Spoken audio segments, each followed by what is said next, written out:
സ്വാതന്ത്ര്യാനന്തരം മുൻ നക്സൽ ബാധിത പ്രദേശമായ ബിജാപൂരിലെ ചിൽക്കപ്പള്ളി ഗ്രാമത്തിന് ആദ്യമായി വൈദ്യുതി ലഭിച്ചു. ഛത്തീസ്ഗഡ് മുഖ്യമന്ത്രി വിഷ്ണുദേവ് സായിയുടെ നിയാത് നെല്ലനാർ പദ്ധതി പ്രകാരമാണ് വൈദ്യുതി ലഭിച്ചത്.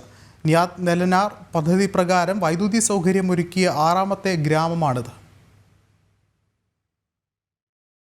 ജനുവരി 23-നാണ് ചിൽക്കപ്പള്ളി ഗ്രാമത്തിന് വൈദ്യുതി ലഭിച്ചത്. നിയത് നല്ലനാർ പദ്ധതി പ്രകാരം വൈദ്യുതി സൗകര്യം ഒരുക്കിയ ആറാമത്തെ ഗ്രാമമാണ് ചിൽക്കപ്പള്ളി എന്ന് ബിജാപൂർ കളക്ടർ സമ്മിത് മിശ്ര പറഞ്ഞു. बहुत खुशी की बात है कि चिल्कापल्ली गांव में अभी हाल ही में विद्युतीकरण हुआ है. 23 जनवरी को वहां पे चार्ज हुआ है और ये नियत नलनार योजना के अंतर्गत 6वां गांव है जहां पे हम विद्युतीकरण कर चुके हैं कंप्लीट. और हमें उम्मीद है कि आगे के कुछ महीनों में जल्दी से जल्दी और भी ऐसे इस तरीके से क्रमबद्ध तरीके से हर गांव को हम लोग विद्युतीकृत करेंगे. വൈദ്യുതിയില്ലാതെ രാത്രികാലങ്ങളിൽ ഈ പ്രദേശത്തു കൂടിയുള്ള യാത്ര വളരെ ദുരിതപൂർണമായിരുന്നു. വൈദ്യുതി ലഭിച്ചതിനാൽ ഇഴജന്തുക്കളിൽ നിന്ന് സ്വയം രക്ഷപ്പെടാൻ കഴിയുന്നുവെന്ന് പ്രദേശവാസികൾ പറയുന്നു. വൈദ്യുതി വന്നതോടെ തങ്ങൾക്ക് TV കാണാം. രാത്രിയിൽ പുറത്തിറങ്ങാൻ തങ്ങൾക്ക് ഭയമില്ലെന്നും പ്രദേശവാസിയായ ഹേമലത പറഞ്ഞു.